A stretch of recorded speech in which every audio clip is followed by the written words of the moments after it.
Axşamınız xeyir, son xəbəri idmanla davam edir. Mərdəkanda yeni istifadəyə verilən Dalğa Arena stadionunu təşkil edən 17 yaşlı futbolçular arasında Xəzər Kubokunda bugün son oyunlar keçirilir. Bir qədər əvvəl Azərbaycan yığması bürünc medallar uğrunda görüşdə Gürcüstan millisi ilə qarşılaşıb. Qrup mərhələsində Qırğızstanı 3-0, Özbəkistanı 4-2 hesabı ilə məğlub edən yığmamız Türkiyəyə məğlub olmaqla finaldan kənarda qaldı. Qardaş ölkənin komandasına 2-4 hesabı ilə uduzan futbolçularımız 3-cü yer uğrunda görüşdə Gürcüstanla mübarizə apardı. Oyuna yaxşı başlayan Təbriz Həsənovun komandası azarkeşləri erkən qolla sevindirdi. Yığmamızın keçmiş baş məşqçisi Şahin Diniyevin oğlu Coşqun penalti zərbəsi ilə hesabı açdı.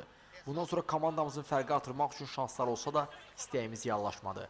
Əvəzində yarım saat tamamında Gürcülər hesabı bərabərləşdirdi. Qapağızı ötürməni Torniki Maçeviryani tora qovuşturdu. İkinci isə nisbətən maraqsız aldı. Qol vəziyyətləri sağdan kasıb olan 45 dəqiqədə hesab dəyişmədi. Hər iki komanda az sayılı imkanlardan yararlanmağı bacarmadı. Belə də Azərbaycan və Gürcüstan futbolçuları qalibi penalti zərbələrində müəyyənləşdirdi.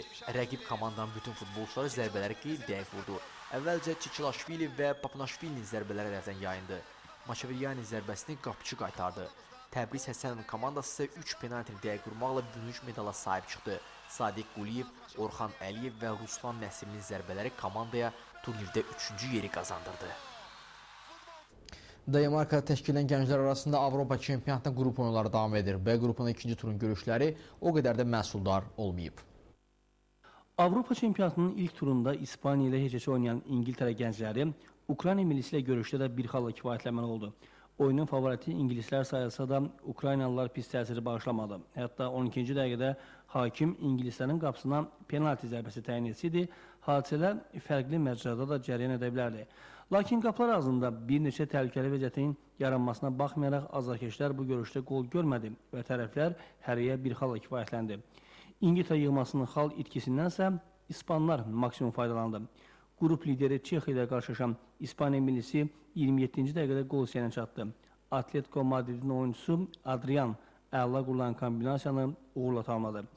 Fasilədən sonra vurulan ikinci qola da bu futbolçu imza atdı. Çexlərin 3 müdafiəçinin əhatəsində olmasına baxmayaraq soyuqqanlı oynayan Adrian dubulini rəsmiləşdirməklə maçın qəhrəmanı oldu. Qələbə sayəsində xalını 4-ə çatdıran İspaniya millisi qrup liderliyini Çexlərin əlindən aldı. Cənubi Amerikanın ən nüfuzlu klub turniri Libertadores Kubokunda ilk final oyunu keçirilib. Uruqvay ilə Braziliya klublarının maraqlı mübarizəsinə baxmayaraq görüş başladığı hesabla baş çatıb. Centenario'da keçirilən ilk final oyunu Peñarol'la Santos'un finala layiq komanda olduğunu sübut etdi. 40 min azarkeşin qarşısında hər iki komanda baxımlı futbol göstərdi. İlk təhlükəli zərbə isə Peñarol'dan gəldi. Rodriguez'in yaxın məsafədən zərbəsində dəqiqlik çatmadı. Maraqlıdır ki, Santos'un böyük ümid bəslədiyi gənc ulduz Neymar maç boyu özdə bənzəmədi.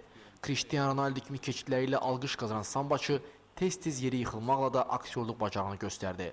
Fals zərbəsində Neymar hakimi aldatmağa çalışdığı üçün sarı vərəqə ilə cəzalandırıldı. İkinci isə Santos hücumları ilə başladı. Ardıcıl 3 hücum reallaşdıran Pele'nin həmyerləri istəyənə çatmadı. Əvəzində son dəqiqələrdə Peñarol futbolçuları fərqləndi. Qapı ağzına ötürməni Diego Alonso tora yollasa da sevinci uzun çəkmədi. Oyundan kənar vəziyyət qeydə alan hakim qolu saymadı. Beləliklə Peñarol'la Santos'un ilk dueli qolsuz bərabəri ilə yekunlaşdı. Braziliyada keçiriləcək cavab oyunu iyunun 22-sində olacaq. Rumuniyada keçirilən şahmat üzrə beynəlxalq turnirdə 5-ci turun görüşləri oynanılıb. Təmsilçimiz Teymur Rəcəbov yenə yarım xalla kifayətlənib. Teymur Rəcəbovun ənənəvi heç-heçə xəstəliyi yenə başlayıb. Qrasmesterimiz Rumuniyada təşkil edilən Bazna turnirində 5 görüşdə 4 heç-heçə oynayıb. Teymurun 4-cü heç-heçəsi Amerika Birləşmiş Ştatlarının təmsilçisi Hikaru Nakamura ilə qarşılaşmada qeydə alınıb. Hərçənd Rəcəbov bu görüşdə uduza da bilərdi. Ağ fiqurlarla oynayan şahmatçımız risk edərək hücum taktikası seçib və nəticədə toplarından birini itirib. Amma sonradan Teymur vəziyyəti bərabərləşdirə bilib və belə də rəqiblər 31-ci gedişdə bir-birinin əlini sıxaraq heç-heçə ilə kifayətlənib. Bu heç-heçədən sonra xalını 2-yə çatdıran Rəcəbov artıq son pillədə tək deyil. Vasili Ivançukun da eyni sayda xalı olduğundan Teymurla son sıranı bölüşdürür. 6-cı turda qrasmesterimiz məhz Ivançukla qarşılaşacaq. Bu görüşdə qalib gələrsə Teymur son pilləni tərk edəcək. Həm də mükafatçılar sırasına düşmək şansı qazanacaq. İdman haqqında bu qədər qarşıda sizə hava məlumat gözləyir. Salamat qalın.